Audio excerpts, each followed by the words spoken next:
Bon, alors là, il y a une personne qui vous a quitté avec son ego, par fierté. On a quelqu'un qui était en combat contre elle-même, qui n'a pas su assumer ce qu'elle ressentait, qui n'a pas su aussi se rendre compte des erreurs qu'elle a fait. Elle était dans le déni total de son comportement. Elle vous reprochait des choses en retour, mais elle ne se regardait pas elle. Elle a préféré fuir, prendre le large plutôt que d'assumer ses sentiments. On me dit qu'il y a vraiment quelqu'un ici qui vous a quitté par ego. Parce qu'elle ne voulait pas perdre la face par rapport à vous, parce qu'elle voulait pas voir qu'elle avait des sentiments vis-à-vis de vous. Elle s'est sentie submergée d'émotions, de sentiments par rapport à vous. Voilà.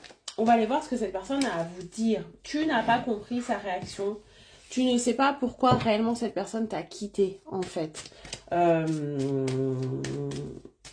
Tu savais, hein, au fond de toi, que cette personne avait le contrôle sur ses sentiments et qu'elle n'arrivait pas à enlever ces barrières-là.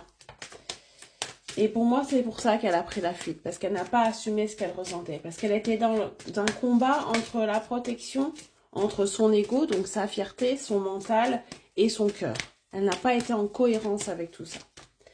Allez, qu'est-ce que cette personne veut te dire? Oh, bah déjà, il y a une chose qui est sûre, c'est qu'elle regrette son comportement. Elle regrette en fait que son ego a tout gâché, a tout bouffé dans cette relation. Hein. On me parle de quelque chose de vraiment important ici. Ça a gâché la relation. Cette personne a saboté aussi la relation. C'est ce qu'on est en train de me dire. Et elle s'en rend compte maintenant. Donc là, il y a un retour imminent de cette personne. Un retour aussi parce que cette personne est toujours dans la fierté. Elle ne veut pas te perdre en fait. Elle veut tout. Elle veut que tu sois près d'elle. Elle veut vivre des choses intenses, mais elle se protège en contrepartie. On est sur quelqu'un d'assez ambigu quand même, qui ne veut pas te perdre, mais à côté de ça, qui ne veut pas te donner autant que toi tu lui donnes. Tu vois, il y a toujours une retenue, il y a toujours quelque chose de compliqué avec cette personne. On voit que vous êtes protégés tous les deux, donc je pense que cette relation, vous vous êtes rencontrés en tout cas pour vous faire comprendre du comportement l'un de l'autre qui n'est pas adapté. Cette personne va se rendre compte que son comportement n'est pas adapté, qu'elle a besoin de faire un travail sur elle.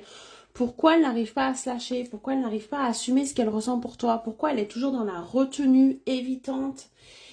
Et dans cette histoire de fierté et d'ego, de ne pas perdre la face sur ses sentiments. C'est ça le truc, c'est qu'on est en train de lui faire comprendre qu'il va falloir qu'elle fasse un travail sur elle. C'est pas normal de réagir comme ça, c'est pas normal d'être dans la lâcheté, d'être dans la fuite dès lors qu'on ressent des choses pour quelqu'un. D'accord? Allez.